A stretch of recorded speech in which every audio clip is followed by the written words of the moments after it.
lanang itu adalah kepala rumah tangga, tak omong ngono. Wong wedok iku kudu manut karo wong lanang rungokno kowe. Iya bener. Lah wong lanang ra duwe dhuwit ya menengose. Aja ngeyel tuku-tuku. Akhire ku wong lanang utang. Sabar. Mekarna diubet-ubet kowe. Sabar, Mas. Meneng lambemu.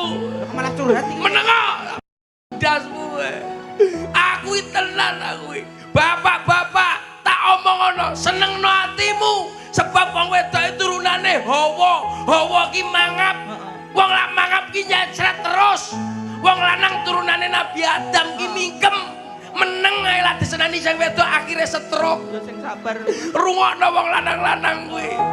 Ora pengen dolan-dolan ora apa-apa, pengen mancing-mancing ora apa-apa. Sing penting positif aja nganti ngapusi sing wedok. Iling-ilingan ngomong aku lho sampai saiki lho